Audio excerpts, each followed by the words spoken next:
Hi everyone. हम लोग आज देखने वाला है कि बिजनेस स्टडीज में क्या किया जाए, कैसे हम लोग अप्रोच होना चाहिए एग्जाम के लिए। और अभी फिलहाल एक डेढ़ महीना बचा हुआ है, तो इसमें हम लोग अपना प्रिपरेशन कैसे कर सकते। अगर किसी ने अभी तक कुछ भी शुरू नहीं किया है तो वो उसका भी, या फिर अगर किसी ने कुछ हल्का फुल्का शुरू कर लिया है और कुछ दिक्कत हो रहा है, तो इसमें हमारा क्या प्लान होना चाहिए, किस तरीके से हमको स्ट्रेटेजी बना के हमको ये सब्जेक्ट निकालना है। क्योंकि सबसे ज्यादा जो अगर क्वेश्चन हमारे पास में आता है कि बिजनेस स्टडीज को कैसे देखा जाए, सबको दिक्कत क्या है कि थ्योरी सब्जेक्ट है और कहाँ से पढ़े, कैसे पढ़े, किस हिसाब से पढ़े, कुछ समझ में नहीं आ रहा है। तो ज्यादातर क्वेश्चन हम लोगों को यही सुनने को मिलता है, ठीक है, कमेंट बॉक्स में या फिर मैसेजेस वगैरह में हमको बस यही क्वेश्चंस मिलता है। तो चलो फिर शुरू करते हैं। तो जैसे कि आप लोगों को पता ही है कि अपना जो थ्योरी का जो पेपर है वो 80 मार्क्स का होने वाला है, ठीक, और बाकी जो 20 है वो प्रोजेक्ट होने वाला है। तो प्रोजेक्ट तो आप लोगों ने सबने बना ही लिया होगा। तो हम लोग अभी डिस्कस करने वाला है कि अपना थ्योरी में कैसा अप्रोच होना चाहिए। अब देखो, यहाँ पे जितना भी चैप्टर वगैरह है, ठीक है, जितना भी चैप्टर है उन सब में सेम मोटा मोटी या तो 6 नंबर या फिर 8 नंबर दिख रहे हैं हम लोगों को। यानी हर एक चैप्टर को हम लोगों को पढ़ना तो पड़ेगा ही, ठीक है। क्योंकि अगर हम लोगों का टारगेट अगर 90 प्लस या फिर 95 प्लस अगर है, तो हम लोग कोई भी चैप्टर को छोड़ नहीं सकते हैं, सारा चैप्टर को हम लोगों को देखना ही पड़ेगा।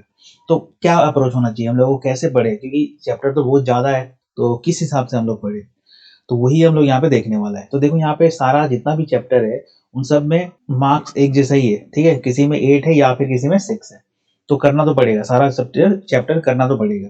तो इन चैप्टर्स को हम लोग कैसे देखें, तो देखो, अगर हम लोग पहले पहला वाला जो यूनिट है इसका अगर बात करें, nature and significance of management. अब इसमें देखो टॉपिक हम लोग को क्वेश्चन जो सिलेबस है वो बता दिया है। अपना जो कंटेंट है, कोर्स का जो कंटेंट है वो हम लोगों को पता है। इन सब चीजों में हम लोगों को क्या क्या पढ़ना है, जैसे कि इसका मैनेजमेंट का हम लोगों को कॉन्सेप्ट देखना है, ऑब्जेक्टिव इंपॉर्टेंस देखना है, फिर management as science, art and profession, उसके बाद लेवल्स ऑफ मैनेजमेंट क्या होना चाहिए, उसके बाद मैनेजमेंट फंक्शंस के अंदर क्या आता है, planning, organizing, staffing, directing and controlling आता है, और लास्ट है कोऑर्डिनेशन, कॉन्सेप्ट है इंपॉर्टेंस। तो यहाँ पे जितना भी चीजें दिख रहा है ये हम लोगों को, ठीक है, ये जो कंटेंट में हम लोग यहाँ पे जितना दिख रहा है ना, बस हम लोगों को यही अप्रोच करना है, इससे ज्यादा हम लोगों को नहीं देखना है। अगर आप लोग कोई अलग बुक फॉलो कर रहा है या फिर एनसीईआरटी बुक फॉलो कर रहा है, तो उसमें डायरेक्टली ये सब टॉपिक वगैरह खोजो और इनको पहले से पहले खत्म करो। अब तुमको इस वाले चैप्टर में तुम क्या पूछ सकते हैं कि बताओ मैनेजमेंट का ऑब्जेक्टिव बताओ, या फिर बताओ उसका कॉन्सेप्ट मतलब डिफाइन करो कि मैनेजमेंट क्या है,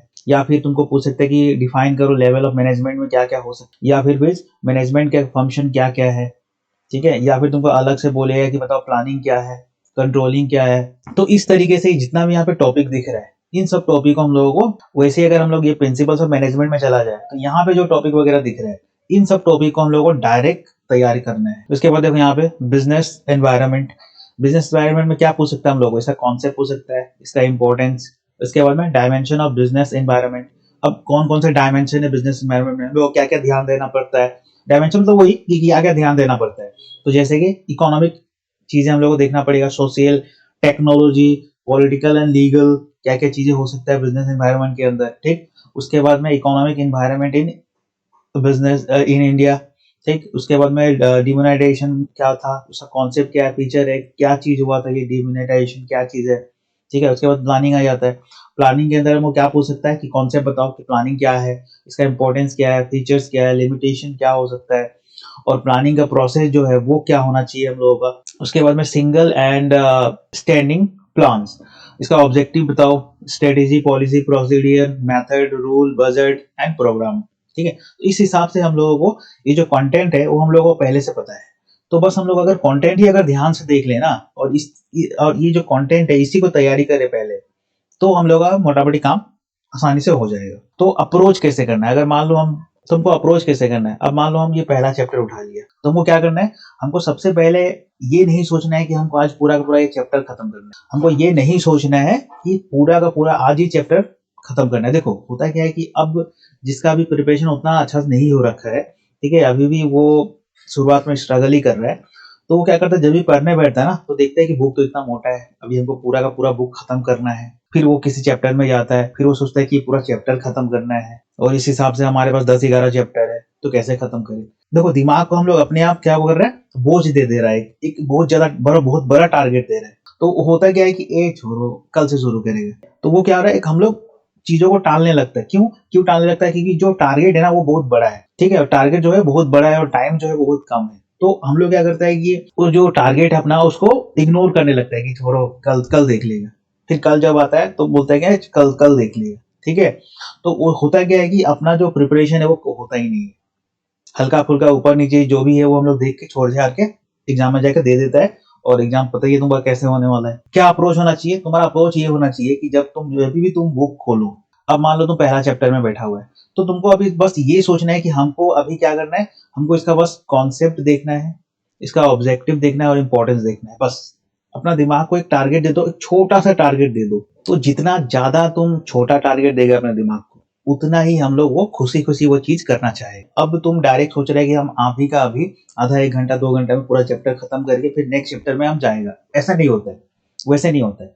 ठीक है, पहले सबसे पहले जब बुक खोलेगा तो जो चैप्टर में तुम जा रहा है उसका बस एक दो टॉपिक पे ही ध्यान दो कि ये जो टॉपिक है हमको अभी बढ़िया से करना है। तो हो गया क्या, तुम्हारा एक मोमेंटम बन जाएगा कि हाँ इसको बढ़िया से देखना है। तो जैसे वो फिर टॉपिक खत्म हो तो फिर उसके बाद में नेक्स्ट एक छोटा सा और टॉपिक तुम ले लो कि ये टॉपिक हमको पूरा चैप्टर नहीं खत्म करना है, बस ये टॉपिक खत्म करना है आज। समझ रहे हैं? और क्या करो, अपने आप को एक टाइम टेबल दे दो कि बिजनेस स्टडीज हमको सुबह पढ़ना है या फिर शाम को पढ़ना है। सुबह पढ़ना है तो आधा घंटा या 1 घंटा यहाँ पढ़ना है सुबह, और शाम को आधा घंटा पढ़ना है तो यहाँ पढ़ना है। मतलब अपने अपने जो दिमाग को ना अपना टारगेट स्पेसिफिक करके दे दो कि हाँ इस समय में हमको बैठना है बिजनेस स्टडीज में, और ये छोटा सा ये जो टॉपिक है इसी को खत्म करना है। ना तो पूरा बुक खत्म करना है ना पूरा चैप्टर खत्म करना है, ठीक है। ये छोटा जो टॉपिक है उसको खत्म करना है। जैसे कि लेवल्स ऑफ मैनेजमेंट क्या क्या है वो हमको देखना है, ठीक है। अगर हम मान लो इस बिजनेस इन्वायरमेंट के चैप्टर में है तो हमको ये देखना है कि डायमेंशन ऑफ बिजनेस इन्वायरमेंट में क्या क्या है, और इस चैप्टर को ही हमको देखना है, बस इस टॉपिक को ही देखना है हमको बस। या फिर इकोनॉमिक इन्वायरमेंट ऑफ इंडिया क्या हो रखा है, क्या क्या हमको देखना है।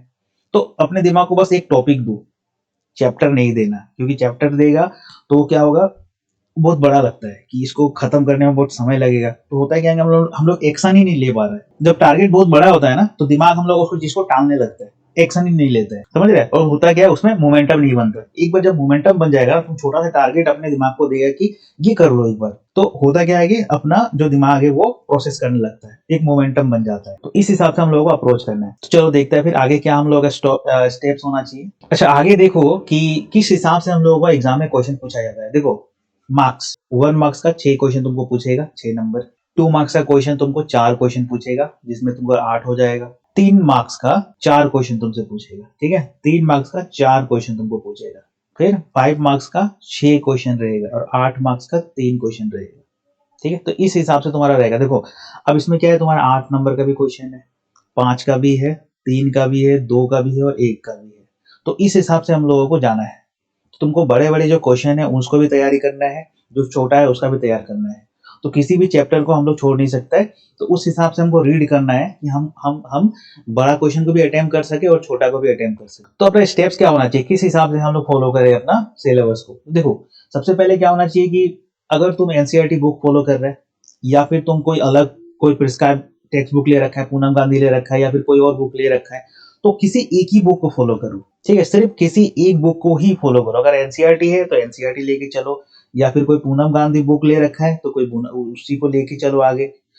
दुनिया भर का बुक नहीं लेना और 2-3 बुक को मिक्स करके नहीं पढ़ना है। समझ रहे? अगर तुम सिर्फ एक ही बुक को लेके चलेगा ना तो तुम्हारा काम हो जाएगा। 2-4 बुक को इंक्लूड नहीं करना है, सिर्फ एक ही बुक को लेके चलना है। जो तुमको आसान लगे, जो तुमको आसान लगे, जिससे तुमको समझ में आए उसी बुक को लेके चलो, लेकिन एक ही बुक लेना। दुनिया भर का बुक लेने का जरूरत नहीं है। एक ही बुक को बार बार हमको रीड करना है। समझ रहे? मान लो कोई चैप्टर है, उसका हम लोग टॉपिक पढ़ लिया, वो टॉपिक समझ में आ गया, फिर आगे टॉपिक में बढ़ गया, फिर वो टॉपिक समझ में आ गया, फिर आगे टॉपिक में बढ़ गया।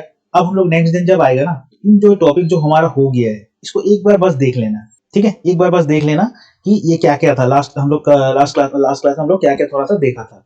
तो उससे क्या होगा, तुम्हारा वो चीज तो दिमाग में रह जाएगा। क्योंकि होता क्या है कि हम लोग एक बार जब पढ़ता है ना तो उसको दोबारा अगर नहीं पढ़ा जाए 1-2 दिन में तो वो भूल जाता है हम लोग, ठीक है। तो कोशिश करो कि जो कल जो पढ़ा है उसको आज जब शुरू करने से पहले नया टॉपिक उसको एक बार देख लो, बस हल्का सा एक बार देख लो, तो वो तुम्हारे दिमाग में छप जाएगा अपने आप कि हाँ इसमें ये था, ये था। तो हम क्या बोला सबसे पहला बात कि अपना जो बुक होना चाहिए वो सिर्फ एक ही बुक होना चाहिए और उसी को हमको फॉलो करना है और उसी को हमको बार बार पढ़ना है, ठीक है, एक ही बुक को हमको बार बार पढ़ना है। हम लोग अगर आंसर राइटिंग की बात करें कि किस हिसाब से हम लोग को आंसर राइटिंग करना है अपना, तो देखो हम लोगों को बस ज्यादातर प्रिसाइज रहना है, बिना मतलब का डिटेल्स वगैरह नहीं देना है और बिना मतलब का लेंथी चीजों को नहीं करना है। जितना प्रिसाइज हो सके, जितना टू द पॉइंट हो सके उतना लिखना है और ज्यादा कोशिश करना है कि तुम अपने उसमें हेडिंग डालो, सब हेडिंग डालो बढ़िया से, उसके बाद उसको एक्सप्लेन करो।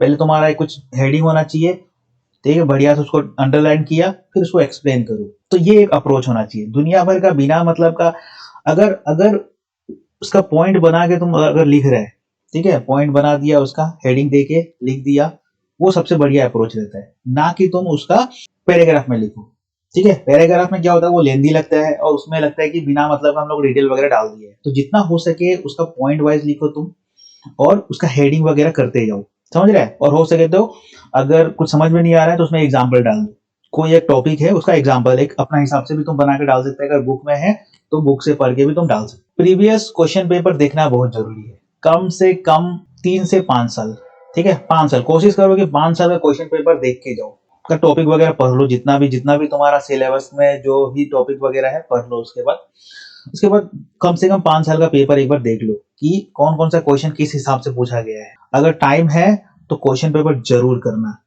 क्योंकि इससे क्या होगा, तुम्हारा क्लियरिटी आएगा कि किस हिसाब से क्वेश्चन पूछा जाता है और उसका अप्रोच क्या होना चाहिए। तुम्हारे दिमाग में अगर पहले से अप्रोच है ना एक कि इस क्वेश्चन को हम ऐसे लिखेगा, जो आंसर राइटिंग होगा ना वो एक अच्छा निकल के आएगा, ठीक है। तो क्वेश्चन पेपर जरूर ध्यान देना लास्ट तुम्हारा 3 से 5 साल का। और ये तुमको ऑनलाइन तुमको कहीं भी क्वेश्चन पेपर मिल जाएगा, गूगल में सर्च कर लेना AHSSC का बिजनेस स्टडीज, तो तुमको वो निकल के आ जाएगा साइट वगैरह, उसमें तुमको मिल जाएगा। और जैसे कि पीछे हम लोग डिस्कस किया था कि किस हिसाब से हम लोगों का अप्रोच होना चाहिए, तो हम जैसे कि पहले ही बताया था कि अपना जो टारगेट होना चाहिए वो एक छोटा, set small and achievable goals daily.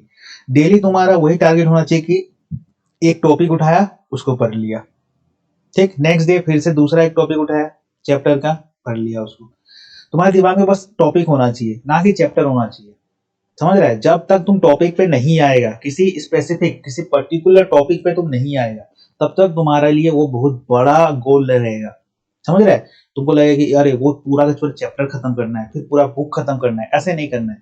तुमको बस टॉपिक पे ध्यान देना है कि ये है टॉपिक हमारा आज का और इसको हमको खत्म करके उठना है और इस हिसाब से हमको डेली ये काम करना है, ठीक है। वैसे इस हिसाब से हमको डेली हमारा काम आगे हमको बढ़ाना है टॉपिक वाइज, ना कि पूरा चैप्टर और पूरा बुक। और सबसे इंपॉर्टेंट क्या है, और सबसे इंपॉर्टेंट है अपना कंसिस्टेंसी, ठीक है। अब तुम लोग आज ये वीडियो देख लिया, अभी वीडियो देख लिया, अब तुमको लगता है कि नहीं अब तो हम फाड़ देगा, जाके एकदम आज ही हम 4-5 घंटा पढ़ के एकदम पूरा टॉपिक वाइज करते करते खत्म ही कर देगा 2-4 चैप्टर। नहीं, ऐसा नहीं करना है, समझ रहे हैं, ऐसा नहीं करना है। कंसिस्टेंसी का मतलब ये है कि तुमको हर रोज, अभी 1-1.5 महीना बाकी है, हर रोज तुमको छोटा छोटा टारगेट लेना है और तुमको काम करना है, लेकिन हर रोज करना है। ऐसा नहीं कि आज तो इतना बड़ा 2-3 चैप्टर पढ़ लिया, फिर गैप, फिर 2-4 दिन गायब, 2-4 दिन खेल रहा है, कूद रहा है, कुछ भी कर रहा है, मोबाइल देख रहा है, फिर आया एक दिन और फिर यहाँ पे 2-3 चैप्टर पढ़ लिया। ऐसा नहीं करना है। ऐसा तुम करेगा ना तुम्हारा काम होगा ही नहीं। तुमको क्या करना है, तुमको रोज, हर रोज तुमको, अभी 1-1.5 महीना बाकी है, हर रोज तुमको छोटा छोटा टारगेट लेके आगे बढ़ना है। फिर तुम देखना कि तुमको कितना आसान लगेगा चीज। जब तुम छोटा छोटा रोज अपना टारगेट को अचीव करने जाएगा ना, तुमको एक अंदर से खुशी होगा और तुमको वो चीज वापस से करने का मन करेगा। लेकिन जब तुमको लगेगा कि नहीं टारगेट बहुत बड़ा है, तो उसको तुम क्या करेगा, उसको तुम इग्नोर करेगा, उससे भागना कच्चा आएगा तुम। तो ये अपना अप्रोच होना चाहिए। तो ये था अपना आज का टॉपिक। आई होप कि तुम लोगों को समझ में आया होगा कि किस हिसाब से हम लोग को अप्रोच करना है। अगर वीडियो समझ में नहीं आया, इस वीडियो को वापस से देखो एक बार शुरुआत से, ठीक है, तो तुमको चीजें वगैरह समझ में आएगा कि कैसे हमको आगे बढ़ना है, ठीक है, किस हिसाब से हमको इस सब्जेक्ट को अप्रोच कर, ठीक है। अभी भी बहुत टाइम है, अभी भी चाहे तो हम लोग अच्छा नंबर स्कोर कर सकते हैं, ठीक है। अपना अपना जो अप्रोच है वो होना चाहिए 90-95 प्लस के लिए अप्रोच होना चाहिए, ठीक है। और ये सब्जेक्ट में मिलेगा, विश्वास करो मिलेगा। अगर तुम एक बार शुरू कर दिए ना छोटा छोटा टॉपिक लेके पढ़ना, सीरियसली बता रहा है, तुम अच्छा स्कोर कर सकते हैं। तो आज से ही लग जाओ, लेकिन स्टार्ट स्मॉल, ठीक है, स्टार्ट स्मॉल। जितना छोटा है तुम टारगेट लेगा उतना अच्छा से वो तुम कंप्लीट कर पाएगा और उतना ही बढ़िया से वो तुम्हारे दिमाग में सेट भी होगा। तो आई होप कि तुम लोगों को समझ में आया होगा। और चलो इस वीडियो में हम लोग इतने ही रखते हैं। All the best.